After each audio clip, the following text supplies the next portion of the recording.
욥기 전체를 우리가 함께 살펴볼 때 욥기에 나타난 우리 인생의 모습을 한번 대비해 볼 수가 있겠습니다. 욥은 어느 시대 사람인가에 대해서 성경학자들이 연구해 본 바에 의하면 아주 오래전의 사람이었을 것이다. 어느 나라가 형성되기 전에 족장 시대의 인물이었을 것이다 고 예측합니다. 그래서 아브라함도 족장이었는데 아브라함 시대나 그 이전의 사람이었을 거라고 말합니다. 하나님이 아브라함을 불러서 하나님의 나라 이스라엘을 세우십니다. 근데 아브라함은 그때 하나님을 이름을 불렀다고 했습니다. 근데 욥은 그 이전에 이미 하나님을 섬겼던 사람입니다. 그러니까 상당히 신앙이 앞선 사람이었던 것을 알 수가 있고요.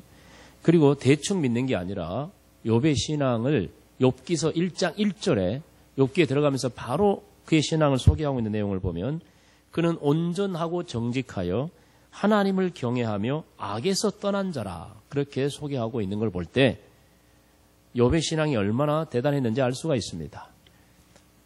한 예를 들어서 욥은 매일매일 아침마다 하나님께 번제를 드렸습니다. 왜 그러냐면 자기 10명의 자녀들이 있는데 그 자녀들이 행동으로 하나님께 죄를 지을까 봐 보다 더 앞서서 마음속으로라도 혹시 하나님께 범죄할까 봐 그렇게 하지 않도록 해달라고 새벽마다 제단을 쌓고 하나님께 기도했다고 했습니다. 그런 부모님들 손 한번 들어보세요. 여기 새벽마다 나와서 오늘도 우리 자녀들이 하나님께 범죄하지 않도록 마음속으로라도 하나님께 범죄하지 않도록 해달라고 기도하는 부모가 계시나요? 참 욥은 그러고 보면 대단한 욥이었음을 알 수가 있습니다. 그토록 경건하고 신실한 믿음의 사람이었던 욥이었는데 어느 날 갑자기 그에게 엄청난 고난이 닥쳤습니다.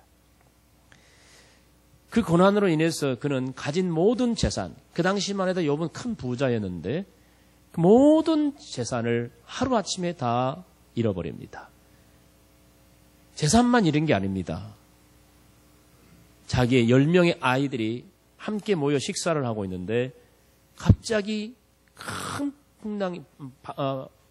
태풍이 불어서 집이 무너지는 바람에 그 자리에 있는 10명의 자녀들이 다 죽고 말았어요. 기가 막힌 일 아닙니까? 한 명만 죽어도 정말 얼마나 슬프고 괴로운 일입니까? 하루아침에 10명이 죽었으니 이만큼 비참한 일이 어디 있겠어요? 근데 더 고통스러운 것은 욥의 건강. 그 이후에 욥의 온몸에서 이 골마 터지는 악창이 나기 시작했어요. 온몸이 썩어 들어갑니다. 생명의 위험에 처하게 됩니다. 엄청난 질병이 그를 찾아오게 되었습니다. 재산 잃고 자녀 잃고 건강까지 잃어버리는 무서운 재앙이 하루아침에 갑자기 욥에게 찾아오게 된 것입니다. 얼마나 욥이 당한 고통이 컸는지 그의 아내가 그 욥을 보면서 차라리 하나님을 욕하고 죽어버리라고 이렇게 저주하며 말할 정도였습니다. 아내가 보니까 너무 불쌍했던 것 같아요. 욥에게는 아주 친하게 지난 세 친구가 있었습니다. 욥이 그 고통을 당했다는 이야기를 듣고 찾아와서 위로해 주려고 했습니다.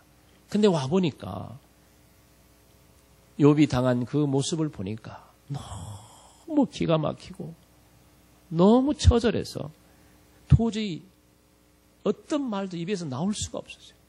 그래서 그냥 욥의 옆에서 펄쩍 주저앉아가지고 일주일 동안이나 한마디도 못하고 그 옆에서 울고 있었다고 합니다. 참으로 기가 막힌 고통을 당했던 욥이었습니다. 그 정도 되면은 어떤 반응을 보일까요? 그 정도 되면 우리들은 하나님을 욕하고 죽어버리고 싶을 것입니다. 진짜 욥의 아내 말처럼. 그런데 욥은 뭐라고 고백했냐면 내가 모태에서 알몸으로 나왔으니까 내가 다시 알몸으로 돌아가는 건 이건 맞는 말이고 주신 이도 여호와시고 거두신 이도 여호와시니 이것 또한 맞는 말이다. 그러니 오직 여호와를 찬송할지니라. 이렇게 말하면서 그 입술로 조금도 범죄하지 않았다고 합니다. 이렇게 욥은 엄청난 고난을 당했고요. 그리고 그 욥이 고난 당한 내용, 그 이후에 이제 욥기서의 내용 전체적으로 살펴보면은 긴 내용들이 그 다음에 나옵니다. 그 내용은 욥의 이제 세 친구들이 왔다 그랬잖아요. 일주일이 지난 후에 이제 정신 차리고 욥에게 이야기를 합니다. 욥의 친구들이 하는 이야기와 또 거기에 대한 욥의 답변이 계속 반복적으로 나옵니다. 한 친구가 말하면 욥이 대답하고 또 한 친구가 말하면 또 대답하고 이렇게 하면서 긴 내용이 나옵니다. 사실 우리가 욥에 대해서 알고 있는 지식은 욥기 1장, 2장에 나온 욥이 당한 고난에 대한 이야기고요. 그리고 제일 마지막 42장에 나온 결론적인 하나님이 이렇게 해서 욥에게 갑절의 축복을 주었다라는 그런 이야기만 압니다.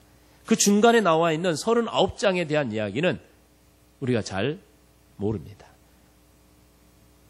읽어도 이게 도대체 뭔 말이요 이거 그러면서 재미가 별로 없게 느껴집니다.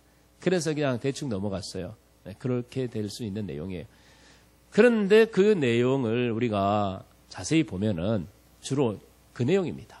욥의 친구들은 돌아가면서 욥에게 욥 친구요, 자네가 하나님께 얼마나 큰 죄를 지었으면 이렇게 무서운 심판을 받았는가? 자네 빨리 하나님께 회개해야 돼. 돌아가면서 욥에게 큰 죄를 지었다고 회개하라고 자꾸 그럽니다. 그런데 욥은 아무리 생각해도 이런 벌을 받을 만큼 자기가 죄를 지은 건 생각이 안 나요.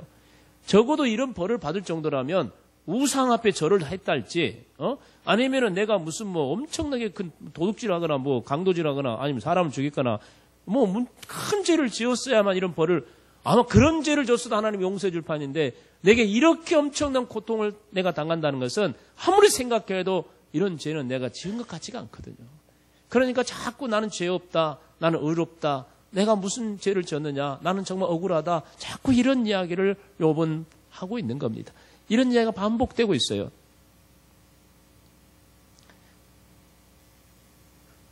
한마디로 욥과 욥의 친구들 간의 이 논쟁을 통해서 그들 안에 어떤 갈등의 문제가 발생되고 있는 것을 볼 수 있습니다. 저는 이 욥기서 전체를 보면서 이게 또한 우리 인생의 한 단면이 아닌가 이런 생각을 해보았어요. 욥처럼 때로는 아무 걱정 근심 없이 평안하게 살 때가 있고, 그리고 또 신앙생활도 아주 잘할 때가 있습니다. 그러나 어느 순간에 욥이 당했던 것처럼 큰 고난이 우리에게 찾아오기도 합니다. 평안하다가 고난이 닥치고 또 평안하다가 또 고난이 닥치고 이런 것들이 반복되는 것이 인생이 아닌가. 특별히 자기가 당하는 어떠한 경제적이거나 또 육체적인 질병이나 뭐 자녀의 문제나 이런 것들로 인한 고난뿐만 아니라 우리가 살다 보면은 사람과의 관계에 있어서 어떤 갈등도 많이 생기게 됩니다. 욥에게는 세 친구가 있었고 아주 절친한 친구였지만 서로 갑론을박 논쟁하며 네가 잘못했다, 아니야 내가 뭘 잘못했어, 서로 간에 옥신각신 갈등하는 장면들을 보면서 우리의 인간관계 속에서도 이런 갈등의 연속인 것을 볼 수 있습니다. 부부 간에도 갈등이고요, 자녀들 간의 갈등, 회사에 가서도 동료들 간의 갈등, 이번에 명절에 가면은 여러분 또 동서들 간의 갈등, 보이지 않는 그런 은밀한 갈등들 째려보거나 뭐 지가 좀 잘났다고 말이야, 진짜 큰 소리야. 아이고 저 막내 동서는 선물 되게 큰 거 사왔네. 나는 이거 조금밖에 안 가는데 이거 꺼낼까 말까 망설이기도 하고 말이야. 말은 안 하지만 속으로 이런저런 갈등들이 생겨날 수가 있을지도 모릅니다. 사람의 인생이라는 게 갈등의 연속인 것 같아요.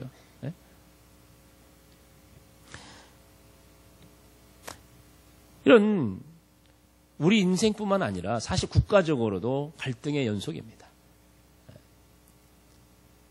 종교 간의 갈등, 이슬람과 기독교 간의 갈등은 역사적으로 계속되어 왔어요.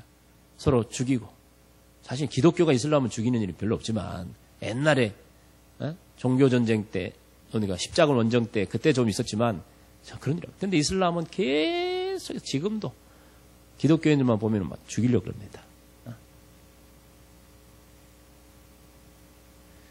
테러가 끊임없습니다. 북한은 또 핵무기를 새롭게 또, 실력도 좋아요. 그죠?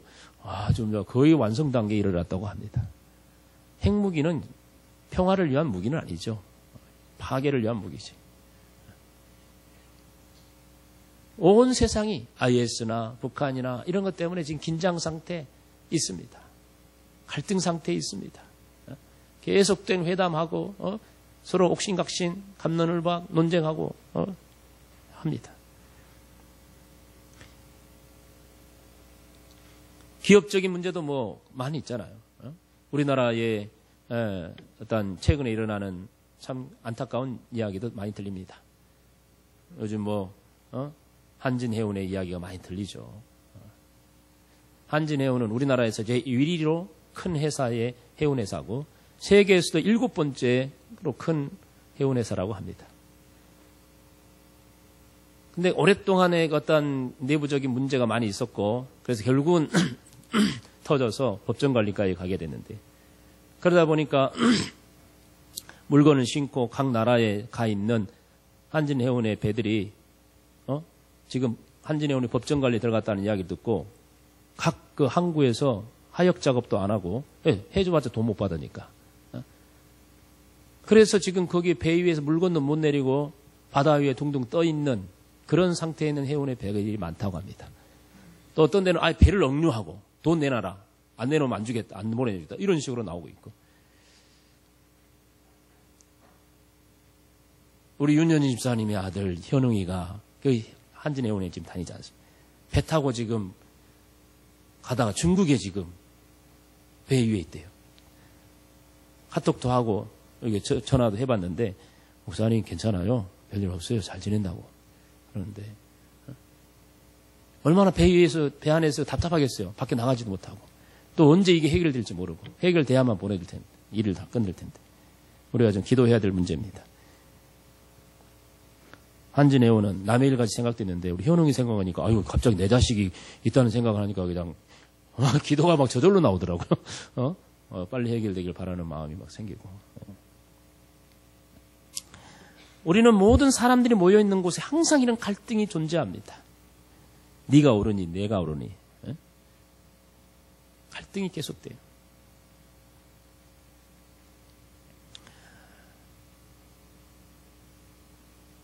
여러분 명절에 가면 여러분 이런 갈등들이 많이 생길 수 있을 건데 조심해야 됩니다. 사람들이 대화의 주제 속에서 제일 많은 갈등을 유발하는 주제가 있는데 두 가지가 있다고 합니다. 뭔지 아세요? 뭐에 대한 이야기만 하면 갑자기 잠잠하던 대화가 갑자기 싸움이 됩니다. 두 가지 주제만 나오면. 뭘까요? 종교 이야기. 또 하나는 정치 이야기. 정치 이야기. 우리 선교회 임원 중에 한 분이 아주 진보적인 그런 정치 사상을 가지고 있는 분이 있어요. 그래가지고 선교 임원회 하다가 갑자기 박근혜 대통령 이야기 나오고 그러면요. 갑자기 분위기가 험악해져요. 그 목사님 막 열받아가지고 와, 그렇게까지 무섭게 막 나온지 몰랐어요. 나는 그래도 약간 보수적이거든요. 그래도 하나님이 뽑아주신 분인데 그래도 우리가 기도하면서 잘해야 되지 않겠냐. 그런 소리 하냐. 막 그러면서 와, 참. 근데 그분만이 그런 게 아니라 그런 생각을 가지고 있는 분이 상당히 많아요. 선교도 필요 없어요. 선교 이야기도 갑자기 사라지고요. 목회 이야기도 갑자기 사라지고요. 그 이야기만 나오면 갑자기 혈압이 올라가기 시작해가지고 서로 막 갈등이 생기게 돼요. 또 하나는 종교. 아까 말한 종교 이야기. 종교는요. 사실은요. 종교는요. 목숨을 거는 일이에요. 여러분 예수 믿는 것 때문에 죽을래, 예수 믿으면 죽인다 그러고 예수 안 믿는다고 하면 살려준다 그러면 어떻게 할 거예요? 우리 신영선 집사님 어떻게 할 것 같아? 나를 죽여라. 나는 죽으면 천국 가니까 나는 절대 예수 안 믿는다고 말 못해. 그렇게 할 수 있어요? 안 할 수 있어요? 웃기만 하네. 할 수 있을 것 같아요. 와, 목숨도 내걸 수 있답니다. 이 신앙 때문에. 여러분 공감 안 하시나 보네. 아멘? 죽인다면 어떻게 목숨을 내놓고 내가 예수 믿는다 하겠어요. 그 자리에서는 안 믿는다 하고 나중에 또 믿으면 되지만 적당하게 타협하려고 하는 이건 목숨이 두려운 사람이요. 이렇게 목숨을 거는 거예요. 이슬람도 목숨 걸어요. 자살 테러 막 목숨 걸고 테러하는 거예요. 예수 믿는 사람들도 목숨 걸고 하는 거예요. 이게 목숨을 걸고 싸우기 때문에요. 엄청난 거예요. 이게 이번 명절에 가서 동서는 절에 다니고 여러분은 교회 다니고 둘이 한번 대화를 시작해 보세요. 이거 전쟁판이 되는 거예요. 전쟁이 되는 거예요. 근데 기독교는 절대 적대적이지 않습니다. 사랑입니다. 그렇기 때문에 우리는 그렇게 논쟁이 될 때는요, 여러분이 먼저 딱 고개를 숙여야 됩니다. 그들을 인정할 것까지는 없지만 여러분이 옳다고 막 이야기할 필요가 없어요. 왜냐하면 그것은 논쟁거리, 싸움거리밖에 안 되고 사탄이 가장 좋아하는 거예요. 우리가 우리 입술로 하나님을 전하고 우리 입술로 성경을 말하고 우리 입술로 복음을 전하는 이유는 상대방을 예수 믿게 하기 위해서 하는 것이지 싸우려고 하는 거 아니에요. 그렇기 때문에 여러분들이 입을 열어 복음을 전할 때는 상대방이 받아들일 수 있는 환경과 여건이 될 때에 전할 뿐이지 한번 싸우자라고 달라드는 사람한테는 그냥 딱 뒤로 물러나세요. 절대 싸우지 마세요. 싸워서 돌 길이 하나도 없어요. 어쨌든 이 세상에는 수많은 갈등들이 존재하고 있습니다. 많은 고난이 계속되고 있습니다. 바로 욥기서에 나오는 이러한 모습들이 인생의 한 단면의 모습이라고 말할 수가 있는 것입니다. 자, 그런데 제가 오늘 말씀을 드리고자 하는 가장 중요한 핵심이 뭐냐면 우리 인생에서 이런 고난이 반복되고 이런 갈등들이 계속되고 있는 우리의 인생의 삶이 계속 이대로 끝까지 계속될 수 있는가 이거예요. 저는 그렇게 된다고 봅니다. 우리 인생은요, 태어날 때부터 죽는 순간까지 고난의 연속이요, 절망의 연속이요, 갈등의 연속이요, 평화가 없어요. 진정한 평화가 어디 있단 말입니까? 어디에도 참된 행복을 찾아볼 수가 없습니다. 인생의 행복은. 제가 이런 말을 하니까 여러분들이 저로 하여금 비관적이다, 목사님은. 이 세상을 비관적으로 사시는 분이네. 아주 이 세상을 염세적으로 사시는 분이구나. 이렇게 생각할 수 있지만 이건 제 생각이 아니라 성경의 말씀이에요. 성경을 보면요, 인간은요, 죄 아래에 있습니다. 죄를 가지고 사는 사람은요, 행복할 수가 없습니다. 죄 때문에. 그 인생은 멸망하기 때문입니다. 죄로 인하여 이 세상에 고난이 찾아오고, 죄로 인하여 이 땅에 질병이 오고, 죄로 인하여 갈등이 생기고, 죄로 인하여 전쟁이 일어나는 것입니다. 이 세상에서 일어나는 모든 악의 요소들은 바로 죄 때문이에요. 우리 안에 죄가 있다면 결코 우리 인생은 행복할 수가 없어요. 바로 욥기서에 나와 있는 모습이 그대로, 이 세상의 삶이 그대로 나오는 거예요. 우리 인생은 이런 절망적이고 비관적이고 염세적으로 살아갈 수밖에 없는 것이 우리 인생의 현 주소라 그 말입니다. 어디든지 갈등이 벗어날 수가 없어요. 가정에서, 부부간에, 자녀들간에, 형제들간에. 이건 뭐 계속되는 조그만 마음만 상하면 막 삐져버리고요. 막 다시는 안 본다 그럽니다. 막 이런 것들이 계속 반복될 수밖에 없는 게 우리의 죄악된 삶을 살아가는 우리 인생의 모습이에요. 자, 근데요, 욥기서에 보면요, 아주 중요한 사건이 하나 딱 등장합니다. 이 사건으로 인해서 인생의 그 고통과 인생의 모든 갈등과 불행한 요소들이요, 완전히 싹 사라져 버립니다. 그리고 진정한 화목과 평안과 축복이 다가옵니다. 무슨 사건일까요? 38장 1절을 보면, 38장 1절을 보면요, 딱 무슨 말씀이 나오냐면요, 찾으시면 한번 읽어보시죠.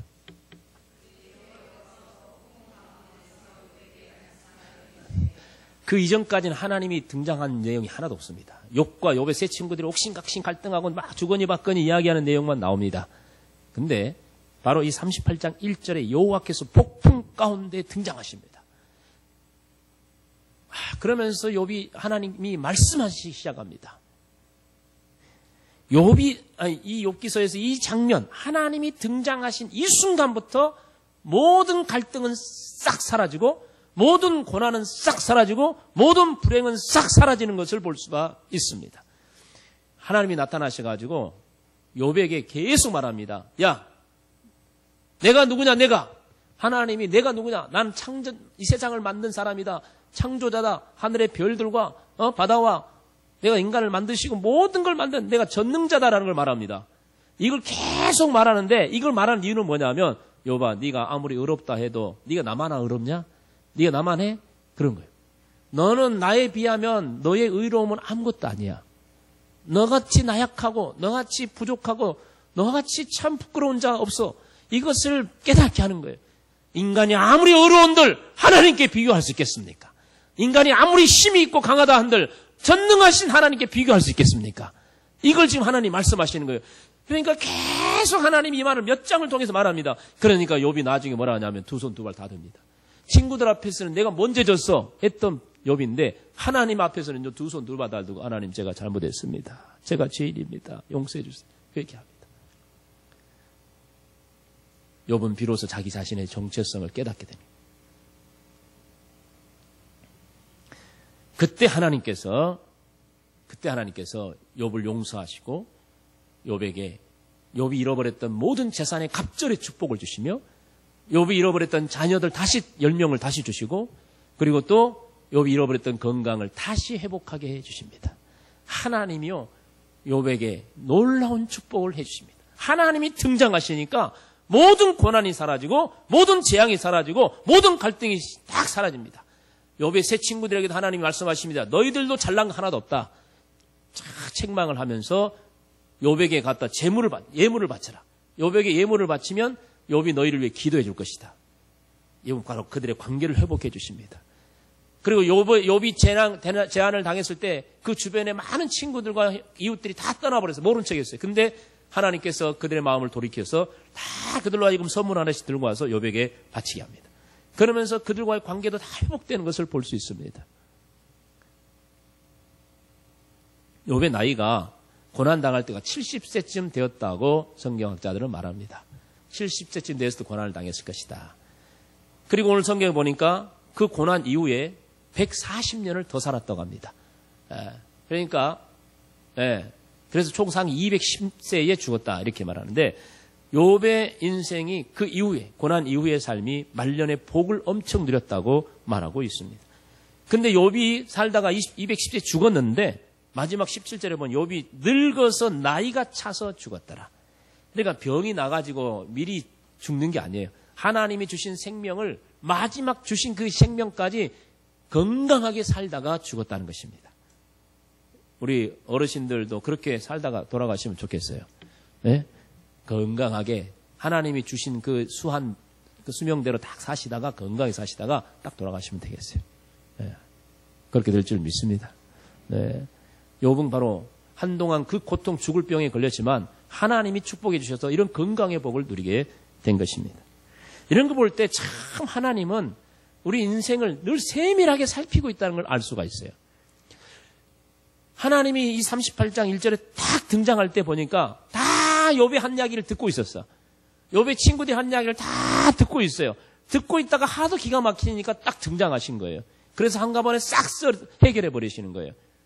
이런 걸 볼 때 하나님이 너무나 우리 인생을 세밀하게 살펴보고 계신다는 걸 알 수가 있어요. 하나님께서.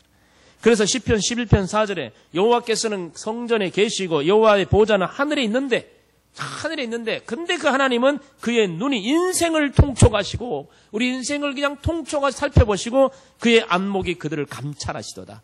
다 살펴보고 계세요. 여러분이 고난당하는 거 다 보고 계시고요.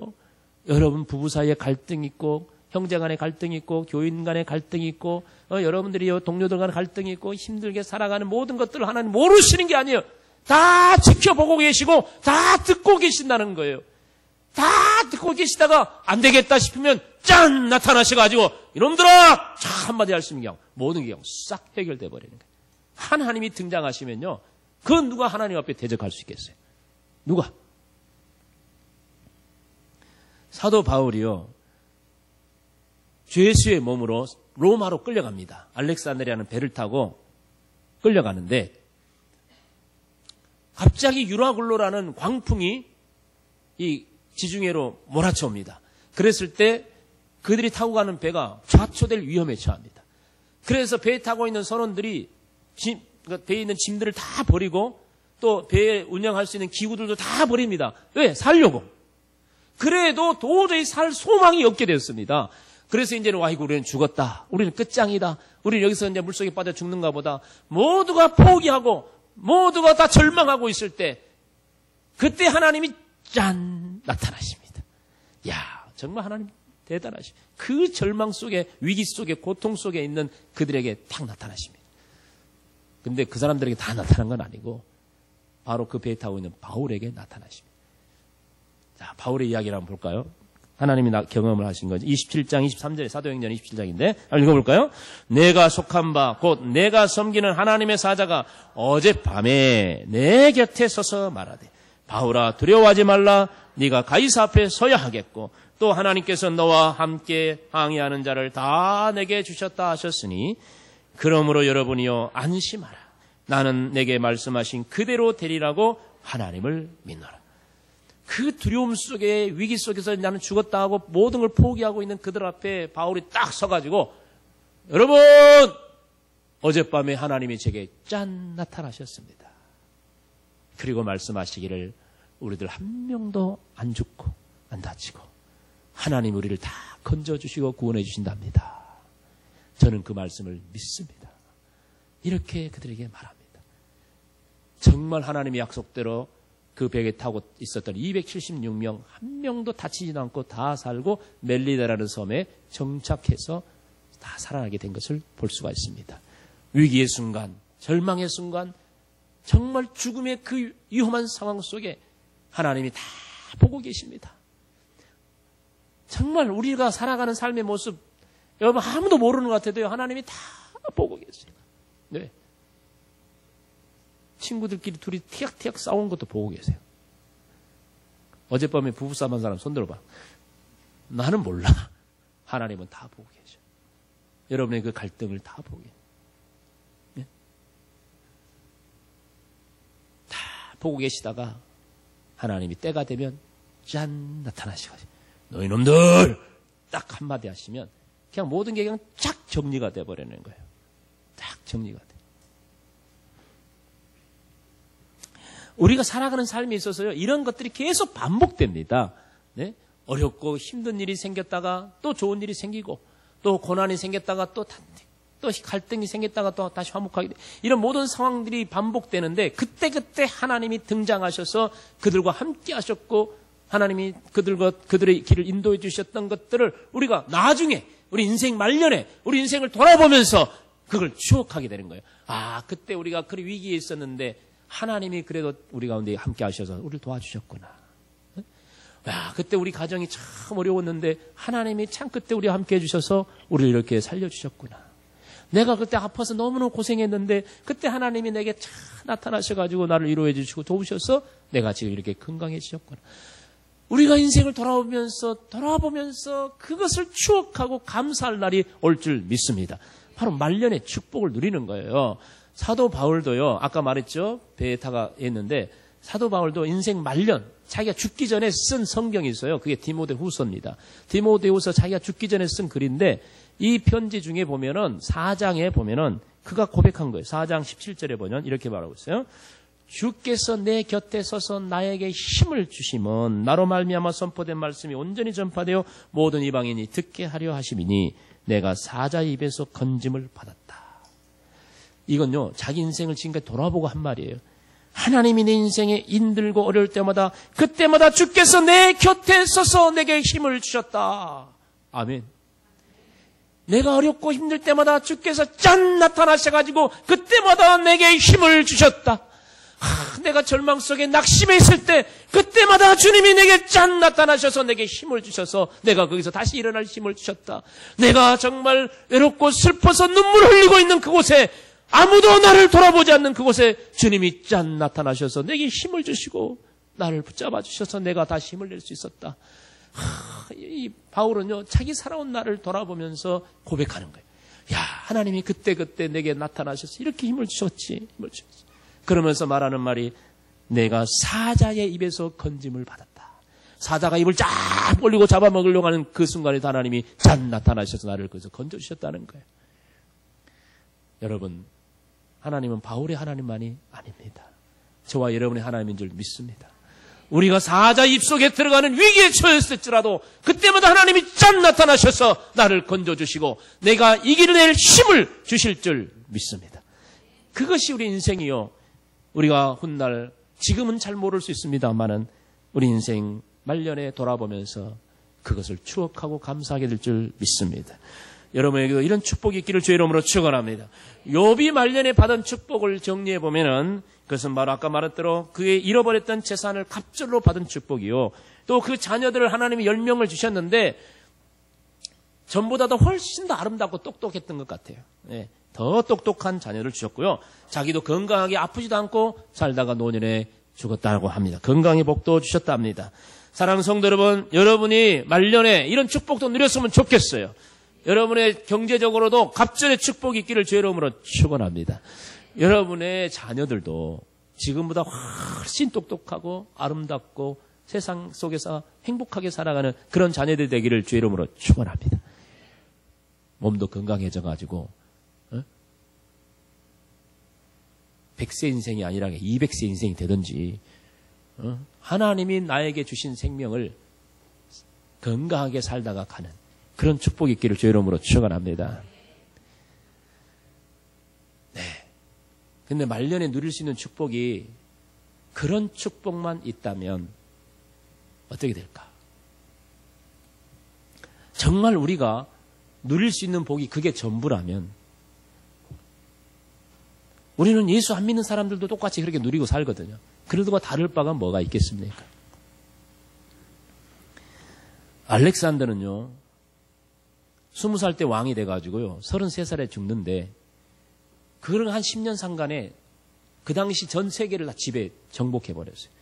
그래서 나중에는요. 통곡하고 울었답니다. 왜 우냐 그러니까 더 이상 정복할 땅이 없는 것 때문에 탄식하고 울었다고요. 이 정도로 그 당시 권력과 부귀영화를 누렸던 사람이에요. 그런데 그가 33살에 요절합니다. 갑자기 죽습니다. 그가 쌓아놓은 모든 거 한 번도 다 제대로 누려보지도 못한 채 다 잃어버려 죽습니다. 죽으면서 유언을 남겼답니다. 내가 죽거들랑 관에다가 구멍 2개를 내라. 그리고 내 손을 양쪽에 내놓으라 그랬어요. 그리고 세상 모든 사람들이 나의 손을 보고 알렉산더도 죽는구나. 알렉산더 같은 사람도 죽는구나 하는 걸 알게 하고 그리고 빈손을 보면서 내가 모든 세상의 모든 걸 가졌지만 죽을 때는 다 놓고 가는 빈손으로 간다는 걸 세상 사람들이 알게 하라고 했답니다.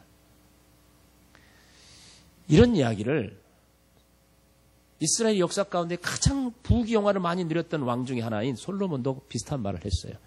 전도서 2장 10절 이하에 보면 이렇게 말합니다. 우리 한번 같이 읽어볼까요?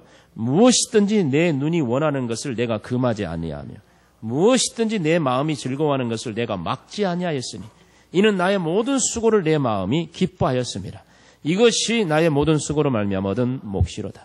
그 후에 내가 생각해 본즉 내 손으로 한 모든 일과 내가 수고한 모든 것이 다 헛되어 바람을 잡는 것이며 해 아래서 무익한 것이로다. 내 눈이 원하는 건 내가 다 가졌어요. 내 마음이 즐거워하는 건 내가 다 막지 않고 다 해버렸어요. 뭐 이렇게 사는 사람 어디 있겠습니까 세상에. 그렇게 즐길 거 다 즐긴 솔로몬 나중에 자기 인생을 돌아보면서 한 말이 이 모든 건 다 헛되어서 바람을 잡는 것 같고 다 해 아래서 무익한 것이었다고 고백합니다. 이런 것들을 우리가 죽는 그 순간까지 이런 헛된 것들 추구하면서 살다가 죽는다면 그 사람같이 비참한 사람이 어디 있겠습니까? 가장 비참한 사람 한 사람을 이야기합니다. 부자와 나사로 이야기를 성경에 예수님이 하신 적이 있습니다. 이건 비유입니다. 실제로 있었던 이야기는 아닌데 예수님 비유로 말씀하신 건데 왜 이 비유를 말씀하셨을까? 부자와 거지는요 완전 대조적인 사람입니다. 부자는 이 세상에서요 매일매일 잔치를 하면서 먹고 마시면서 세상의 모든 걸 즐기며 살았던 그야말로 모든 세상 사람들의 로망이었어요. 야, 저렇게 나도 살고 싶다. 이런 로망이었어요.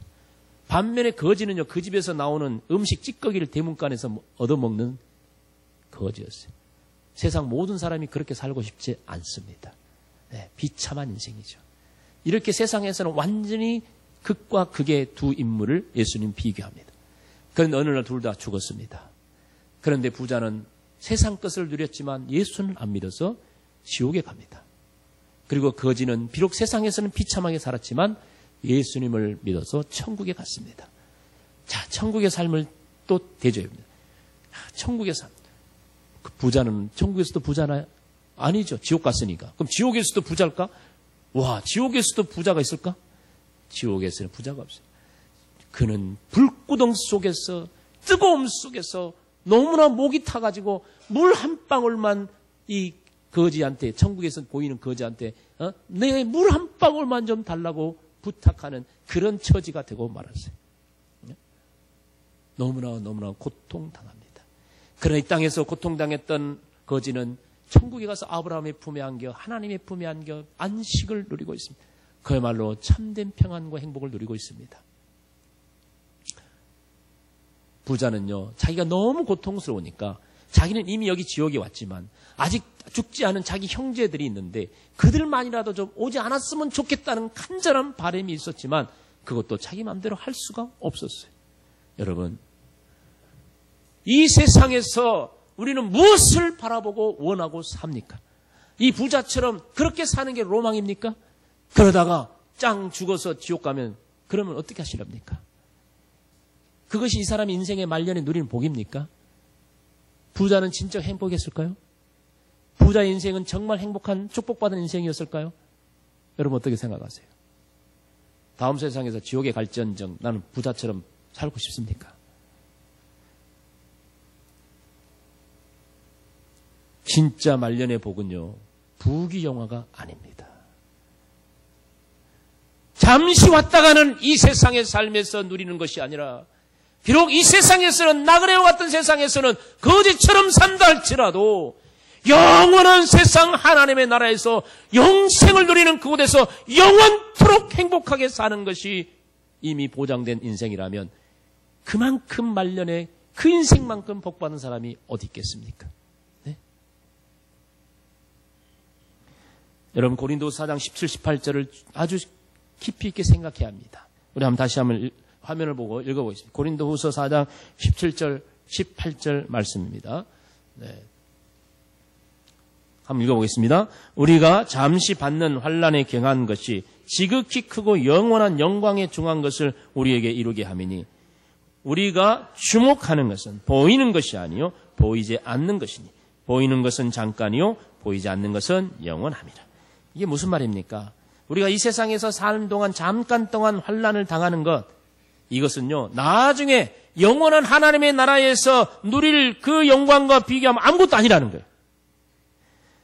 그러므로 우리가 주목하고 이 세상에서 중점적으로 주목하고 관심 있게 바라보고 살아가야 할 것이 무엇이냐면 보이는 것이 아니라 보이지 않는 것. 내 눈에 보이는 돈, 내 눈에 보이는 호화로운 저택, 내 눈에 보이는 세상의 권세와 권력 이런 것들이 아니라 눈에 보이지 아니하는 것들을 추구하고 주목하고 살아야 되는데 그것은 바로 영원한 것이에요. 하나님의 나라 영원한 세상인 줄 믿습니다. 사랑하는 성도 여러분, 이번 명절에 부모 형제들도 만나고 다 그럴 겁니다. 친구도 만날 것이고 부자처럼 이 세상에서 떵떵거리고 사는 그런 인생을 보면서 나도 언제나 저렇게 살까 부러워하지 마십시오. 비록 여러분은 거지와 같이 초라하고 부족하다 할지라도 여러분은 말년에 하나님의 나라에 들어가는 축복을 이미 누린 사람인 줄 믿습니다. 그렇기 때문에 오히려 그들을 불쌍히 여기고 보이지 않는 세상을 전하십시오. 그들도 하나님의 나라에 들어가는 축복을 누리도록 증거하시기를 바랍니다. 그래서 이 세상에서 잘 되는 것뿐만 아니라 다음 세상에서 영원한 세상에서도 하나님의 나라에 들어가 영생을 누리는 축복을 여러분이 누리고 있듯이 여러분 부모 형제들도 같이 누릴 수 있도록 할 수 있기를 주의 이름으로 축원합니다. 우리 한번 기도하십시다. 말씀을 기억하면서 우리가 합심해서 한번 기도하겠습니다. 주여 하나님 아버지시여 간절히 원합니다. 욥기를 보면서 우리 인생의 모습을 보게 됩니다. 고난의 연속이요 때로는 갈등의 연속이 우리 인생의 삶이 아니겠습니까? 그러나 하나님 아버지여 이런 세상 속에서 살면서 주여 우리가 주여 말년의 복을 누릴 수 있기를 원합니다. 땅에서 잘되는 축복뿐만 아니라 하나님 아버지 다음 세상에서 누리를 영원한 축복을 우리가 함께 누리게 하여 주시옵소서. 보장받게 해 주시옵소서. 하나님 아버지여, 그래서 이 땅에 살면서 주여 이 땅에 목숨 걸고 보이는 것에 목숨 걸고 살지 않게 하여 주시옵시고, 정말 보이지 않는 하나님의 나라를 바라보며 보이지 않는 영생의 세계를 바라보며 주여 그것에 주목하며 살아가는 저들 되게 하여 주시옵소서. 주께서 오늘도 우리 함께 하시는 주님을 찬양합니다. 영광을 받으시옵시고 저희들 도와주시옵시고 크신 은혜와 사랑을 누리며 나아갈 수 있는 저희들이 되게 하여 주시기를 간절히 원하옵나이다.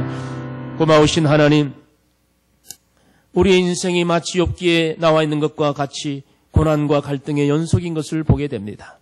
죄악된 우리의 현실이기에 부정할 수 없는 우리의 현실입니다.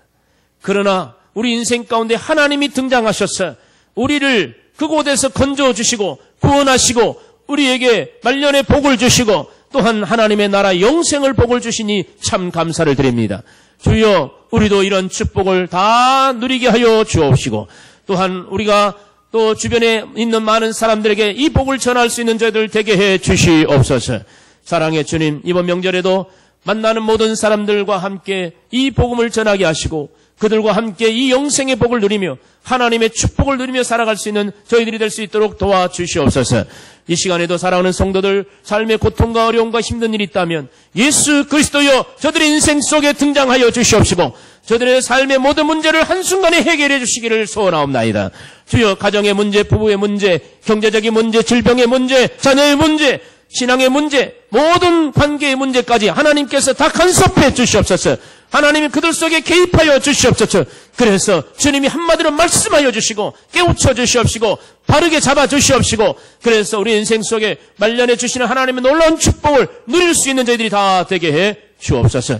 나사렛 예수 이름으로 명하노니 지금도 고통 속에 아픔 속에 있는 모든 질병 속에 있는 자들의 모든 아픔은 예수 이름으로 떠나갈지어다.